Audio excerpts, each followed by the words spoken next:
Hey, what is going on, guys? This is DK back at you with another video here, tracking the 5-game NBA late slate for Martin Luther King Day. A couple things before I get in the video. If you're new to the channel, my name's DK. I make daily videos talking about NBA DFS as well as NFL DFS. I'm also running a weekly $20 PayPal giveaway on my channel. How it works, all you have to do is leave a like and a comment in the video. It's one entry in the giveaway. Max one comment up per video. So it started with my early NBA MLK Day video. That I uploaded right before this. It'll go throughout the week. I'll end my Monday NBA video at the end of the week. So however many videos I've uploaded for the week, you can end the giveaway that many times. If I have 10 videos uploaded for the week, you can end the giveaway 10 times. And again, the winner receives $20 PayPal for myself. But with that out of the way, let's jump in the video. So first, let's look at some numbers here for the late games. So we have 3 of the 5 games out right now. We have Nuggets Timberwolves sitting at 219 with Minnesota favored by 2.5. We have the Pacers and the Jazz sitting at 217 with the Jazz favored by 7. We have the Spurs Suns right now sitting at 227 with the Suns favored by 4.5 points. Okay, so let's start with center day. And once again, Anthony Davis is questionable. He's missed the last few games with his back injury. This is pretty big news because, again, if he can't go, that's a big boost to LeBron James. And then we can look to guys like JaVale McGee and Dwight Howard as value plays, so we'll split the center minutes. So definitely something to keep an eye on. I think if Anthony Davis plays, I would have some interest here at 10.2K. Again, we'll have to keep an eye on that his status. Currently, Towns at 9.9. They've been limiting his minutes his first couple games back. I can't go there yet. Jokic at 9.4, I think, does have a lot of upside here. Just because Denver is pretty thin, we have the status of Jamal Murray, Gary Harris, and Paul Millsap up in the air. I assume they missed the game tonight, so I assume they're going to be out once again.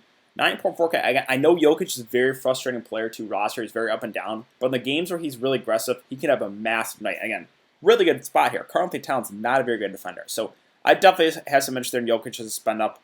Also kind of like DeAndre Ayton at 8.3K, who's been starting, been playing the big minutes recently. We're at 35, 36 minutes. He's been really aggressive offensively, too. 15, 22 shots the last game against Boston. So he's been shooting the ball a ton. 26 and 21, 26 and 15 last couple games. So I have some interest in Ayton for sure here. Now, I guess the bad thing to say is Kelly Oubre is coming back, so that's a little less, or like he'll take away some usage for sure. But I still think Ayton is very much viable here at this price. Let's see, Rudy Gobert at 8.1K. I think it's a little bit underpriced. We know the Pacers run big right with Turner with Sabonis, so I'm perfectly fine with Gobert there at 8.1. Don't mind Sabonis either at 7.9K. I know it's a really tough spot, but he's a guy that is pretty consistent. Besides, his last game against Minnesota where he got some foul trouble. Normally, he's a guy, probably gets you 40 to 45 fantasy points. So I'm okay with him. I think he goes a lot lower on because of the matchup. Now we got Whiteside. I know he was a letdown to a lot of people, including myself the other night. But, Portland is just super, super shorthanded. They only had 8 available bodies that last game. I think they're going to have 9 this game. But either way, like 7.5K is too cheap for Whiteside. I'll be going right back to the well. I understand if you want to fade him, right? He let a lot of people down, but it's just 7.5K for a team that's super shorthanded. We have still no CJ McCollum. Whiteside probably gets about 35 or so minutes. Golden State not very good defending big, so I have a lot of interest in Whiteside here. I understand if you want to fade, he's definitely let some people down, but that's just too cheap. I'll be going right back to the well there with Whiteside for sure. I also really like LaMarcus Aldridge's 6.8K. This is a good spot here against Phoenix. This game in general really stands as a good game-to-game stack. 6.8K is that's just too cheap. Again, this game against Atlanta, he got in some foul trouble. Wouldn't be super concerned about that. He probably gets about 35 or so minutes, and I think he does stand out as a pretty safe option there with some upside.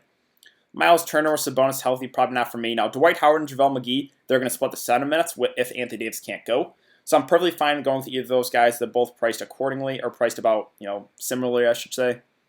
Let's see.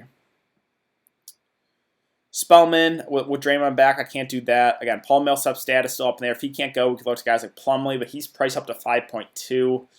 It kind of seems like a lot to pay for Plumlee, or Jeremy Grant at 4.4 would be viable. I also kind of like Willie Cauley-Stein at 4.2K. He's been starting, played 33 and 25 minutes the last couple games. I think we probably get mid-20s minutes from him, so I think he does now as a pretty decent value play there at that price. I also don't mind taking a shot at Enes Kanter at 4K. I know his minutes have been down recently, but I think we probably get 15 to 20 minutes from him, maybe a little bit more if Tice gets in foul trouble. And 4K is that's pretty cheap for Enes Kanter, so I'm perfectly fine taking a shot there. Let's see. Marquise Chris, his minutes have been he's not seeing enough run for me. I mean, he's been good at a point per minute guy, but he's just not seeing enough minutes for me to take a shot there. And that's basically it for center. So let's move on to power forward. Let's see, I already talked about a lot of these guys. Again, Kelly Oubre is going to be back for this one at 7.1K, or expected to return. I assume he's going to be back. He's been a little up and down for sure, but 7.1K does make him in play. Again, this game does stand out as a pretty good game to get some pieces to. As far as the Boston guys go, so we have the status of Kemba and Jaylen Brown once again up in the air. Now, that last slate, I was super high on those Boston guys. I put all three of Smart, Tatum, and Hayward. All three crushed, especially Marcus Smart, who had like 70 fancy points. He had a massive night. I would go right back to the wall with all those Boston guys if both Kemba and Jaylen Brown can't go. I don't care if it's a bad matchup. They're all priced too cheap right now. Jason, at 6.9K, if both Brown and Kemba are out, I would go right back to the wall with all three of those Boston guys. Michael Porter Jr., 6.5K is just too much to pay for him right now. His minutes are so up and down. Melo, you could look to him at 6.1. Again, Portland pretty short-handed, but I think my main priorities would be Lillard, would be Whiteside. Gordon Hayward, yeah, so 5.6K rate, it's just too cheap, especially if Kemba and Jaylen Brown can't go. They're just going to be super short-handed. It's going to be all on the backs of Marcus Smart, Hayward, and Jason Tatum. So I would really like all those three guys, again, if Kemba and if Jaylen Brown can't go. Sarge with Oubre coming back, I can't do that. Let's see. Hazonia is a value play. Don't hate him. He got 29 minutes the last game. He'll probably be asked to get some decent minutes. Trevor Ariza, I don't know if he's going to be active for this one. Let's see. Yeah, this is something to keep an eye on. If he's available to play, I think he would get minutes, but definitely something to keep an eye on. If he can't go, then, again, Portland would be pretty short-handed. Guys, I mean, let me just go to Portland really quick. So, it's Lillard and Whiteside at the top that I really want to prioritize here with no CJ McCollum. They're just going to have to do it all offensively. So really like both those guys at the top. Don't mind Melo in the mid-range. A guy like Anthony Simons will probably have to play big minutes. I think he's a solid value play. Ariza, if he's available to play, that would kind of hurt, Hazonia, Gary Trent Jr., Jalen Hurd. But if Ariza can't go, then they're going to be back down to like 8 guys. Now, Moses Brown is going to be available too, but he'll play strictly backup 5, probably get like 10 to 15 minutes. Wouldn't be super excited about that. But yeah, like I said, if Ariza can't go, then we could look to Hazonia. We could look to Trent Jr. He had a huge game. He just got really hot, had 48 fancy points. I don't think we can expect that again from him. But if they only have like 8 or 9 bodies, we could definitely look to these guys as value plays for sure. So let me go back to power forward. Let's see. Other options here. I think that's basically it, though. Yeah. So let's move on to small forward. LeBron James at the top at 10.8K. I would definitely look to him if Anthony Davis can't go. His upside is really really high without AD. So he would have to do a lot offensively. And we saw what Boston pretty short-handed. We saw what Phoenix did. They put up a lot of points against Boston. So wouldn't be super concerned there about the matchup. So yeah, definitely something to keep an eye on there with AD. If AD can't go, I would like LeBron a good amount to spend up. I also kind of like DeMar DeRozan at 8.2K. He's been playing really well. The minutes have been there too. 35, 35, 38, and 38 minutes. Again, really good spot here against Phoenix. His price came down a little bit, 8.2K. I think he's very much in play there at that price. Don't mind Will Barton either, especially if all those guys are out for Denver once again. Him and Jokic can be the main catalyst in the offense. We've seen big upside games from Barton. I know the price is creeping up there, but I still think he is playable. Let's see. Other options here. Not a whole lot I like in this mid-range. Draymond Green at 5.7, just, yeah. His minutes are up and down, right? 31, 23, 27, 36. Obviously, if he plays like mid-30s minutes, I would like him. Again, this is a good spot, but I think he's just more in play for GP pieces, and minutes are kind of all over the place. Now, I do think Joe Ingles really stands out at 5.3K. I know like the match against the Pacers, not really the best matchup, but 5.3K for Joe Ingles is just too cheap. Like, I don't care. I'll be playing him for sure. 33, 30, 39, 31 minutes. We probably get around 30, low 30s minutes. Even with Mike Conley back, that doesn't really scare me off Joe Ingles. Just this price tag is just too cheap for Joe Ingles. So I like him a good amount there at that price. Let's see. We got Mikal Bridges with Oubre coming back. I can't go there. Torrey Craig, way too low usage.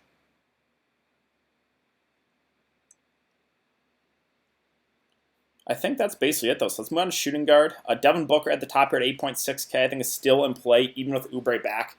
He's just been playing huge minutes. He played 41 the last game against Boston at 69 fancy points. His upside is high, even with these guys, even with Oubre in the lineup. So I would still have interest here in Devin Booker at that price. I also really like D'Angelo Russell. One of my favorite plays here at 7.6K. I think this game also stands as a really good game-to-game stack.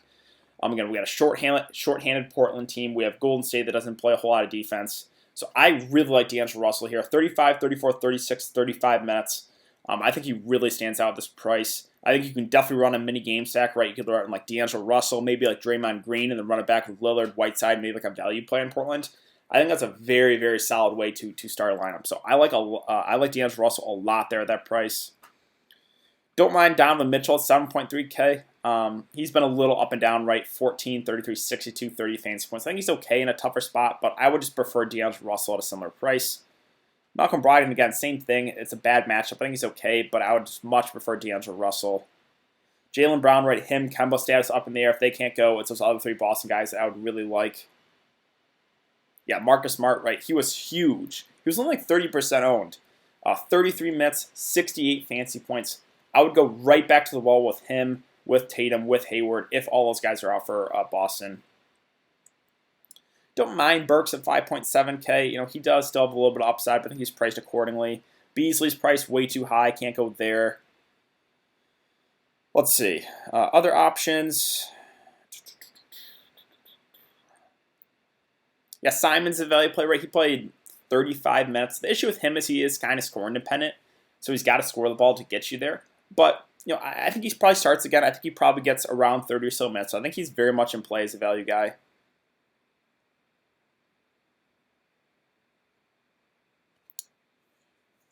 You know, those value like San Antonio point guards like Bryn Forbes or Derek White or Patty Mills, I think are in play for sure in a good spot. They're all pretty cheap. Like Patty Mills, 3.7. He had a pretty good game the last game against Miami, 29 minutes, 30 fancy points. Like you can definitely take a shot on one of those guys for sure. But all right, let's move on to point guard. Lillard, yeah, 8.4K. It's just way too cheap for Damian Lillard. I will be going right back to the wall with him again. We just have a short-handed Portland team. No CJ McCollum. The upside is just massive on Damian Lillard. So, yeah, I really like him. I really like Whiteside. I'll be playing both of them in the slate for sure. Again, I already talked about really liking D'Angelo Russell as well. Marcus Smart, too. Again, these Boston guys. I would really, really like those guys if Kemba, who's questionable right now, if him and Jaylen Brown can't go. Those three, you definitely got to consider them. DeJounte Murray, he's been a little bit more up and down, but I think he's in play for GPPs because he does have that upside in him in a good spot. Monte Morris at 4.7K. Hasn't been getting as many minutes as I thought. I think he's okay if Jamal Murray gets ruled out, but doesn't really stand out as a great play. And I think that's basically it. So, yeah, again, guys, there is my favorite games to target for this 5-game slate are probably San Antonio, Phoenix, and Golden State, Portland. But, you know, if Anthony Davis can't go, then LeBron becomes a very viable spend up. And then if both Kemba and Jaylen Brown are out, then it's the other three guys, right? Smart, Jason Tatum, and Gordon Hayward that really stand out. As far as Denver and Minnesota, I think Jokic and Barton stand out as good spend-ups, right? They're going to have to do a lot offensively if all those three guys, if Jamal Murray, if Gary Harris, and Paul Millsap can't go, then Jokic and Barton are going to have to do a lot offensively. On the Minnesota side, not a whole lot stands out to me. Cat coming back, but he's playing limited minutes. Indiana and Utah, not a super appealing game here. I think Sabonis is okay. On the Utah side, I do like Joe Ingles a good amount of that price. I think he stands as a really safe option. San Antonio, Phoenix, you got LaMarcus Aldridge and DeRozan at the top end, or you could look to some of those value guys, right, like Mills, Forbes. Like those guys are certainly in play. Probably get around 20 to 25 minutes on the Phoenix side. Even with Kelly Oubre back, I still have some interest just because of really good spy here, right? Booker, Ayton, those guys are certainly in play. And then Golden State, Portland, I really like D'Angelo Russell. I think Draymond's okay if he gets more if he gets a high end of the minutes. And the Portland side, very, very short-handed. I really like Lillard. I really like Whiteside. You can look to Melo as well. I mean, we could also take advantage of some of those value plays, right? Like Simons, Hazonia, Gary Trent Jr. If Ariza is not available to play, I think Portland would probably only have 9 bodies with Moses Brown probably only playing 10 to 15 minutes. So yeah, there's a lot to like there in that game for sure.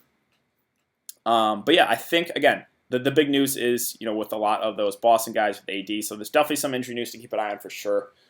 But yeah, I think that is going to do it for today's video. So yeah, 5-game slate. I'll be live streaming for the early slate. I'll probably live stream for this one as well. It's only 5-game slate, so maybe only 30 minutes before lock. But be sure to check out the live stream. I'll give my thoughts as we get the news, injury news, kind of answer you guys' questions, give you guys my core plays. But yeah, like I said, I think that's going to do it for today's video. So if you have been enjoying the content, would really appreciate it if you'd like this video and subscribe. Again, if you want to get entered in the giveaway, all you do is a like and a comment in the video. That's one in the giveaway. But yeah, really excited for NBA all day tomorrow. Again, we got the early 9-game slate. We got this late 5-game slate. So excited to just sit back and watch NBA all day. And hopefully you guys can join me here in the live streams as well. So thanks again, guys. I really do appreciate it. And I will see you guys all tomorrow in the live streams.